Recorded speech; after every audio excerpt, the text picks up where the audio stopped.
State bank of India কিন্তু আমাদের দেশের সবচেয়ে বড় ব্যাংক, আর এই ব্যাংকের কিন্তু গ্রাহকও প্রচুর। আমরা যখনই স্টেট ব্যাংকে যাই তখন কিন্তু সেখানে দেখি প্রচুর পরিমাণে লোক সেখানে ভিড় করে আছে, আর স্টেট ব্যাংকে কিন্তু স্টাফও প্রচুর। তাই আমাদের কিন্তু অনেক সময় প্রবলেম হয়ে যায় যে কোন স্টাফ কি কাজ করছে আমরাও বুঝতে পারি না।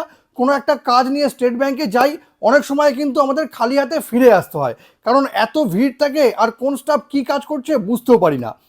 কিন্তু এই জন্যই কিন্তু স্টেট ব্যাংক গ্রাহক পরিষেবার জন্য নতুন একটা নাম্বার লঞ্চ করেছে, হেল্পলাইন নাম্বার। এই হেল্পলাইন নাম্বারে আপনি যদি ফোন করেন তবে কিন্তু স্টেট ব্যাংকের ভেতরে গিয়ে যে সমস্ত কাজ হয় খুব সহজেই কিন্তু এই নাম্বারে ফোন করেই সেই সমস্ত কাজ আপনি করে ফেলতে পারবেন। যেই কাজগুলো আপনি করতে পারবেন এই হেল্পলাইনে ফোন করে সেগুলো হলো, আপনি ব্যাংকের অ্যাকাউন্টে বা আপনার অ্যাকাউন্টে কত টাকা ব্যালেন্স আছে সেটা জানতে পারবেন। আপনি নতুন এটিএম কার্ড অ্যাপ্লাই করতে পারবেন, এটিএম কার্ড হারিয়ে গেলে সেটা ব্লক করতে পারবেন। আবার এটিএম কার্ড যখন ওখান থেকে আপনাকে ডিসপ্যাচ করবে তার পুরো ডিটেলস কিন্তু আপনি পেয়ে যাবেন যে আপনার এটিএম কার্ডটা এখন কোথায় আছে।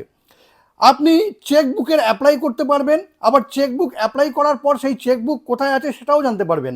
এমনকি মিনি স্টেটমেন্টও কিন্তু নিতে পারবেন। এই সমস্ত কাজ কিন্তু এই হেল্প নাম্বারে ফোন করেই আপনারা করতে পারবেন। আরও অনেক কাজ কিন্তু এই হেল্পলাইন নাম্বারে আপনারা ফোন করে করতে পারবেন। তাহলে এই হেল্পলাইন নাম্বারটা কি? হেল্পলাইন নাম্বারটা হলো 18001234। নাম্বারটা অবশ্যই নোট করে নিন, 18001234। এই ভিডিওটি যদি আপনাদের কোনো কাজে লেগে থাকে তবে কিন্তু এটাকে অবশ্যই শেয়ার করবেন। আর এরকম নতুন নতুন ইনফরমেটিভ ভিডিও পেতে প্লিজ সাবস্ক্রাইব আমার চ্যানেল সাবজেক্ট সম্রাটকে। Thank you.